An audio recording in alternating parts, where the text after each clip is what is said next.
A nation without education will not know its worth. What I'm about to say is going to determine whether you know your worth. You don't know? And this is not book education, but it's your present. There's businesses built on passion. There's businesses built on great ideas. Then there's businesses built purely on demand. Then there's businesses built on profit making. For you, in the places that you've been around and the people that you've talked to, and even putting yourself in the picture, what is the most fertile way to start a business for you, and what do you need as the seed of a business idea? All those things, all the things you mentioned, all of them need to be done at 100 at a certain time. You're going to do it for nothing, you better love it. Sure. You know what I mean? And when there's a need for it, you better not be under pressure. You know, when you're under pressure, you gotta go, but why did I start it? You know what I mean? So, you know, anything that you do, Scoop, has to be passion. You have to go, even if like they ain't getting paid, I'm gonna do this. Because all we have is culture. All we have is conviction. And if we have conviction and culture, that's our wealth. That's all black people have. And you know what? This is how they f***ed us up with this whole affirmative action, BE, and all this tender shit, because now they've taken away us going through the journey of greatness, and they've told us there's a shortcut. Now you get more black people looking for a shortcut, and black entrepreneurs looking for a shortcut than looking for what is the journey I need to walk. Because you know, when all black people start working the journey, especially all the entrepreneurs, that's how we start taking over the economy. Yeah.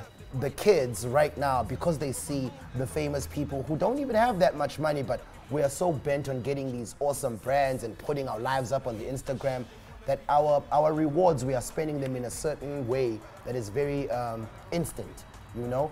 Can you just please divulge on the way that you've changed your mannerisms and your behavior towards money and the things that it brings? At some point when I was young and I needed validation, and I thought validation came from me wearing a Burberry jacket, parking a Porsche or an Aston Martin outside, wearing a Rolex watch. I still love the finer things in life, but I felt better, and I felt it makes me to become somebody. Where I am right now, I'm the one that makes this Amsterdam cap look cool. Showcase. I'm the one that's making some kid out there want this cap. Do you understand? But it's because I've grown to understand that my validation is not on material things. But I didn't know that when I was 20-something. Somebody the other day was saying to me, hey man, why would Casper buy 2 Rolls Royces or Bentleys? I'm like, let him buy them. It's his money though. Let him experience it. We don't have a lot of wins when we come up. And anytime that we feel we need to celebrate and get some sort of anything to show our successes or celebrate our successes, why not? And this guy says, but he's making mistakes. Let him make those mistakes. That's what he's young because for. That's how you learn. That's how I learned. So I'm the best person to teach about it because I've had that. But then again, as you get a little bit older, you get to understand that the fame is not going to be there forever. What is plan B, or what are you building for the rest of your life? Because you're not just going to live until you're 30 or until you're 40. You're going to live until you're 60, 70, 80, bruh. And the relationship with money has been bad because of our background, especially a lot of us as black people where we come from. And I made a lot of mistakes, and I'm not going to stand here and try and say I'm a saint. I made a lot of mistakes. And when I say mistakes, I had a great life. I enjoyed life, and I don't regret it at all. But right now, I need to make sure that in 2030, which is 12 years from today, I build wealth for my daughter. And that's exactly what I'm doing right now. Firstly, you and I know, Baba, even as black males, we're hurting, you know? We're hurting. On different levels too. Even if putting an adjective, so even black, I think just young people firstly, young people of this continent, males of this continent, and then even more hectically, the women of this continent. Straight up. You get what I mean? If you don't stand for anything, you're gonna fall for everything. So if at home, you know, I mean, like, for example, with my mom, we would sit, came from a large family, so I always ate with cousins and things like that as well. So the dish up for us all at the same time, right? If I looked at your plate, compared it to mine, no, it's a big problem. Huge you know what I mean? problem. So for me, I still use that lesson. Like, I mustn't look at... Don't compare I can't compare myself, you know what I mean? So if I'm at a restaurant and someone is ordering a bottle of champagne, I don't need to order a bottle of champagne. And if you know what I mean? If I'm at a mall and someone is driving a flashy car, I don't need to be driving that flashy car. I made those mistakes. For me, when I was growing up, the first thing that I probably ever cried for out there, the Temba Lama Kumusha out there. It was a red 325 IS. Sure. And out there, I cried when I saw that thing. I cried. It was beautiful. It was the most amazing thing I'd ever seen in my life. But when I look back, you know why I cried? I knew that I'd never have it. And which is why, as soon as I made a little bit of money, I bought myself a red 325 IS to wipe my tears. At least you don't ran through that, baby. At least you ran through it. You know, as much as I feel like, you know, it's not cool that we are deprived. I do feel like sometimes, because you never know how long you've got on this earth, 100%. just to wipe your tears a little bit is necessary as well. There's overindulgence, right? And then there's going for what you want, right? And then at the heart of it, there's stupidity. And there are people who really do stupid things, especially when it comes to money. You know what I mean? Most people who make money, who have got wealth, is because they're sitting on it, they're not spending it. You know what I mean? So it's those kind of things that we need to learn. You know, the culture of saving, almost like the culture of stuff that we were taught even in my grade 2 or whatever, of understand, or grade 4 rather, because I'm going through that now. My daughter's teaching me. You know, there's a big difference between a need and a want. Overspending is a white and a black thing. Ain't nothing. It's nothing. You know, black people must make us feel like and say everything is in personality. My thing is that, like, while we're spending all this money, but what are we spending it on?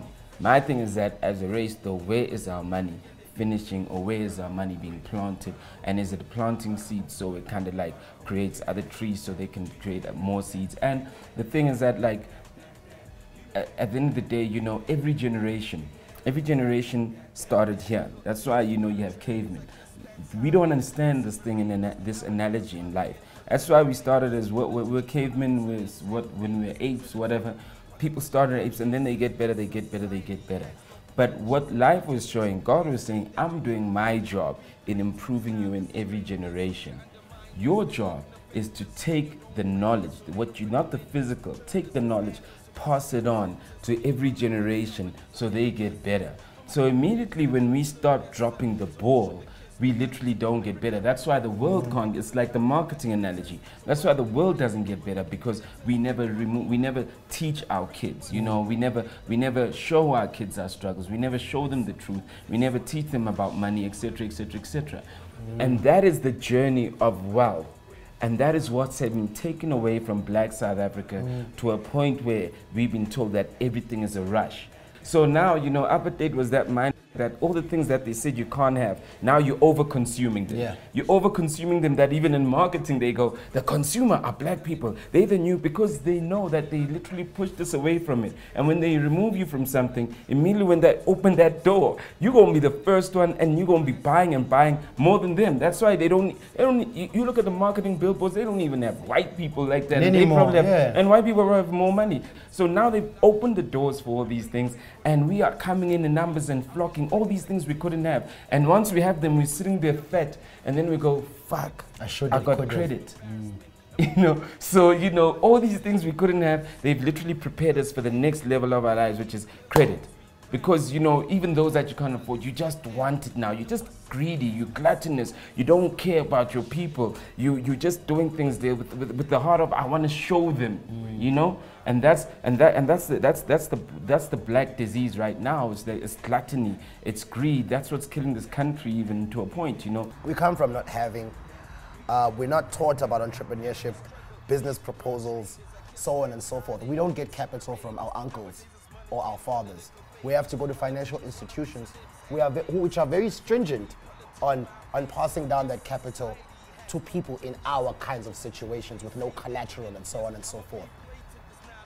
So I just wanted to find out from you if you feel like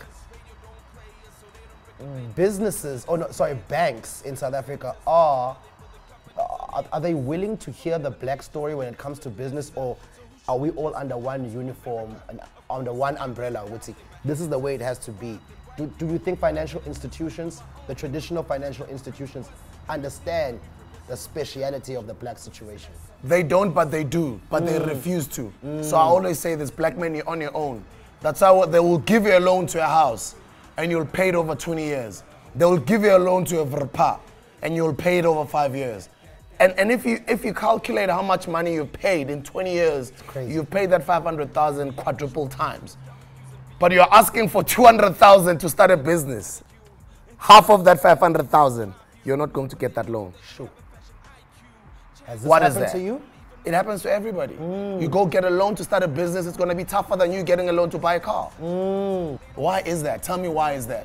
Because a black child is not meant to be empowered. A black child is not, banks are not structured such that they accommodate the modern day entrepreneur. That's why I say to me, don't come and tell me that the way I'm marketing my drink is wrong. I should be doing it in a certain way, where your understanding comes from a perspective of somebody who's graduated in marketing. Maybe let's say you're marketing whatever, graduate, but you've read textbooks or you were taught about case studies of businesses that were started in Europe or in France. Even though you're a graduate, it's different.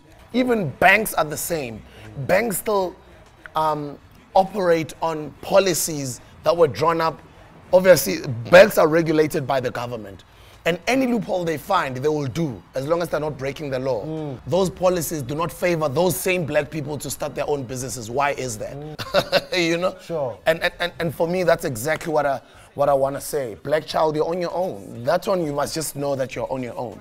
Any loophole that they will find to try and keep you down there, to try and keep you happy by getting you into debt, and you're going to get excited by flaunting things that are not yours, that are owned by the bank, they will do that.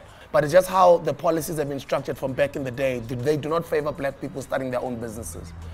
Power, or economical power, has to be around a certain circle for a long time. Why? Because if it's in that circle kind of controls everything. Now, as long as you feel that your value will be determined by that circle, you're in trouble. Yeah. People like us, we felt that when we rap, when we create, we felt that that's when we're worth R1 billion, R1 million. And because we created, that's how the money happened. You know, they're making us think like we have to start from the money and not from ourselves. The music analogy is just universal. It's the black analogy. If you from anywhere where you don't have anything, you need to use what you have. And you got to take ownership of what you have. What's been taken away with like business today is the entrepreneurship journey. And immediately when you remove the entrepreneurship journey, then you're selling people dreams. And that's what the South Africa is in a state of dreams. When Brian and myself were talking about shares, Brian never cared for shares. It was because our credit was horrible, myself and Chaba. You know, we had no credit, you know.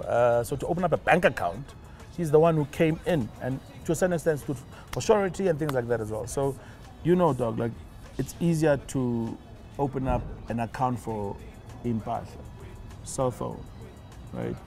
Car loan, right? More difficult to get a home loan, more difficult to get a business loan. But I can almost guarantee you now, those cultures, Jewish, Indian, who remember even, you know, like the whole fact with, you know, a dollar or rand circulates even within the community. You know, if you look at the most common thing amongst them is business culture. Kids grow up in a shop behind a counter and things like that as well. And also, here's the crazy thing though about those cultures.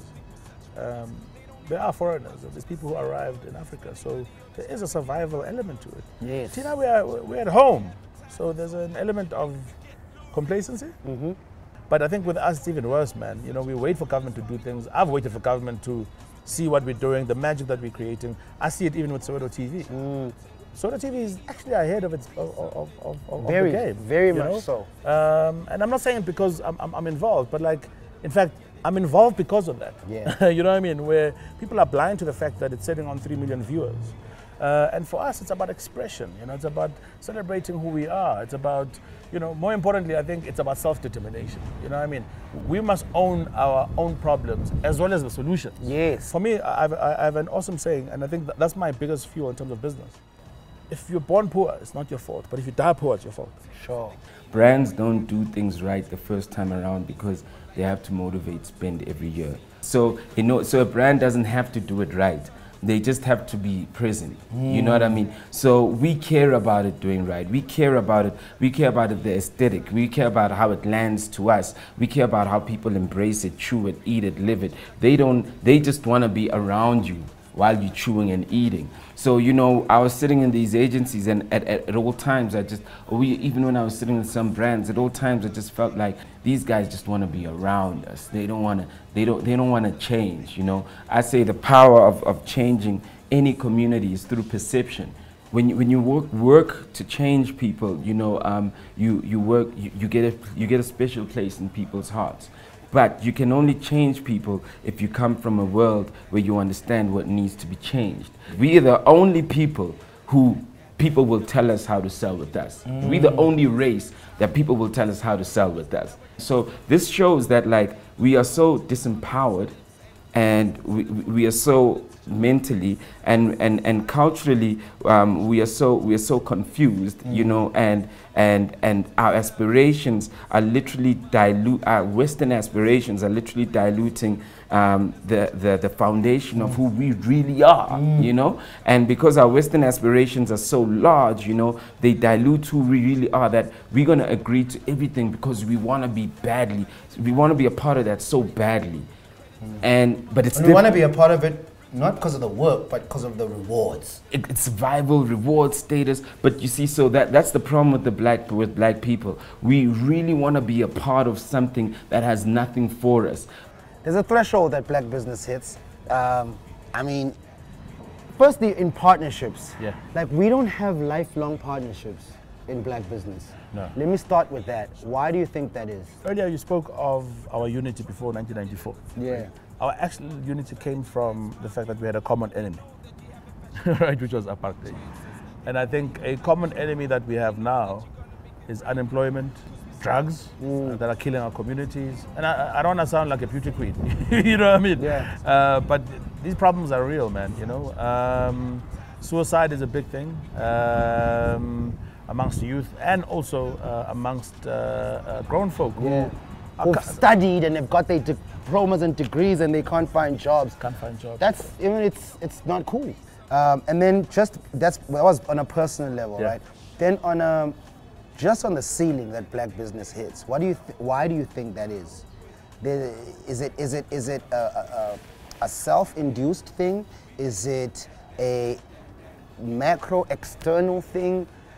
But even myself, no matter how big I dream, no matter how much I foresee my dream and I'm actually doing it, it's like there's this constructed roof over my head, and maybe that's my fault of I'm doing it by myself. Yeah. Is it something that I'm doing? Is it something that people are doing? Or is it something that's constructed? That's maybe what I want to ask. I think some of my biggest battles are against myself. Yeah. And I really believe that most of our battles are against self.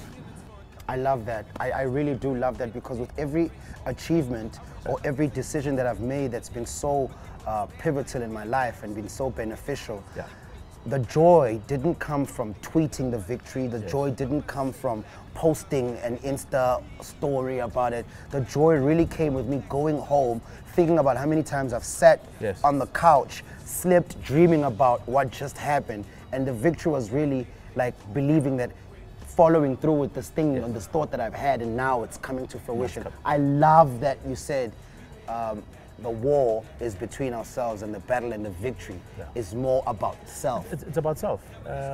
And I've failed more than I've succeeded. Like you almost like lose like you love it, and you win like you used to it. Sure. Like right now I'm reading what am I reading? What is it called? Innovators. Yeah. So, you know, for me, you know, that's where the answer is going to be in terms of, number one, identifying who some of those innovators are. So a lot of youth, or rather a lot of young people, even about use your time wisely, man. You know, because that's all you have, really. You know, that's all you have. Like use the time wisely. Whether it's reading, whether it's connecting with like-minded people, whether it's networking, but use that time wisely. You know what I mean? I know, including myself, sometimes when I'm down, hey Baba, it feels good to just stay there. You know what I mean? I hear you. I love that faith. But you have to get up. Yeah. You have to get up, man. You have to get up, like at all times. And unfortunately with us, we've got a huge challenge where there's going to be a lot of falling, and we must know that. Yes, there's a threshold for black businesses, simply because we literally always try to tap into westernized money.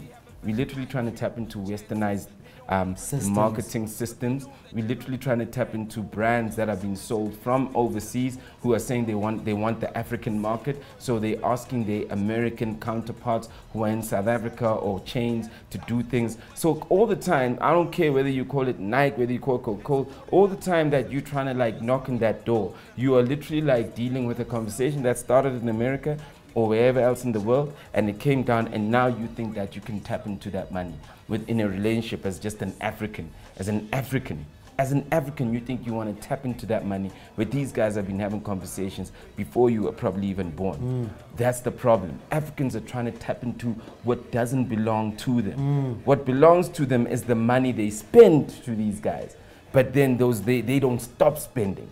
Africans aren't spending Africans aren't spending towards Africans.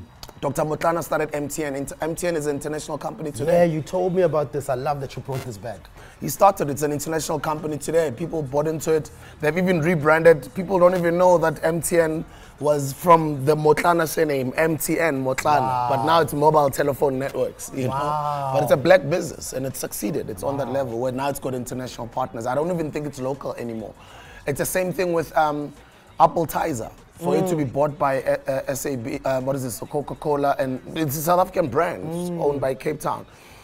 Brands like there's a lot of even SAB is a South African company which has been bought by AB InBev for 3 trillion, etc. So, but there's not a lot of black businesses that get to that level. That's why people like myself want to do that or are doing that. I was invited to an event where I looked around and there was only 4 blacks in that room. At that party, maybe a party of about 150 people, but there's less than 5 of us blacks. And I looked around and I'm invited in that space by one of my mentors. The type of people I was meeting there, the conversations I was having, I'm like, I've been running more fast, struggling, going up and down for 4 years. These people are all at my disposal because when I speak to them, I'm in mergers and acquisitions. I've helped SAB do this and that back in 2005. That company, I did this and that. Those people are all in that room, but how do you get to that room? You need someone. How was I going to get into that room if I did not have a Jewish mentor? And the information of how we take these businesses overseas or we get to achieve that level are through those types of people, because those people are a few people. And if you're not in those circles, trust me, you're not going to penetrate in there and get into whatever you want to get into. And I'm not saying it can't be done without them, but it's because they've been running this game for so many years. The only way you can win against them is exactly what I'm doing. I'm going to the township, I'm selling my brand through students, through young entrepreneurs, through unemployed brothers and sisters. I'm going to the wholesalers, to the Indian community. I'm doing things that they can't do, that they're not familiar with. Because if I go their way and into their system, I'm going to be blocked out like I have been. So it's about me coming up with other alternative ways of getting out there. ADRIAN GORE only owns less than 10% of Discovery, but it's an international company. So you might be able to achieve that dream, but you need people to help you. So give it a go. My brother, thank you so much for the time you've given us. Thank you so much for the knowledge. Talking to you and talking with you, it just always leaves ripples effects. So I hope the kids out there have learned something, man. Just have the dream and just put your best foot forward for your pupa lako. You're on your own, Joe. I must say this, you're on your own, Joe. I think reiterate that. I must say this, you're on your own. I need to hear it as much as they do. You're on your own, Joe. Like nobody owes you anything. Don't think anybody owes you anything. Hey, the government, this. You are on your own. Nobody will do anything for you if you're not gonna go get it. Trust me. The people that you look up to today that you think like you, wait until you start asking for money from them one day. Nobody's gonna give you anything. You are on your own, black child. You are on your own. Learn from me. You are on your own. I'm interested in the kid who's in Soweto, who's in Katlehong, who I can't even help, because I don't have the resource, The kid who's in, the kid that like a white company can't help because they don't understand him as a resource. I'm speaking about that kid that's sitting on a gold mine and that's his mind. For me, I told people, I said, there was no rap, but I'ma make it work. I told people that I ain't about to be hired by Vuzu, SABC1 or whoever, they not going to hire me, but I'm going to do it myself. You know, I'm that kid who literally no one was going to open the door for me. I literally like declared that I will open the door for myself. Everybody's dealing with me because I literally dealt with the situation that nobody wanted to deal with. I'm not here to say I'm better than Scoop or my reign and Squatter Camp is better than Casper's. I'm here to say I'm this culture. I'm part of what Casper's doing. I'm part of what Scoop is doing. I'm part of what every other black kid is trying to do out there in the streets. I am a part of that, you know, because I come from a world when I never wanted to work for a big company because I couldn't see how I fitted in a culture from a company that was westernized. I literally was going to be sitting in my head thinking that I'm not good enough, but I have so much potential. So, you know, I have to, it's my job like every other black kid. It's my job to find the $1 million, billion-dollar mine in my heart and my mind. And once I find that, it's my job to literally go, I will not stop digging and digging and digging. And every day when I'm here doing what I'm doing, I'm digging and I'm digging. Straight up, man. I think you've said more than enough, bro. Thank you so much. And we're discussing this topic in his office, and the employees are here. And I'm sure, you know, sometimes you have a boss and you're working for someone, you're like, going to work. But just to get an insight on how someone you are working with or working for thinks about what they're doing, it allows the people that are working for the same goal to just be able to get up in the morning and go, yeah, actually, I get the bigger picture now. And this is a bigger picture that most people in corporations never, ever, ever get because they don't even know who their boss is. They never even seen their face. So shout outs to that. And on another tip, you know, I've worked for stations, I've worked radio and television, and I'm working for them right now.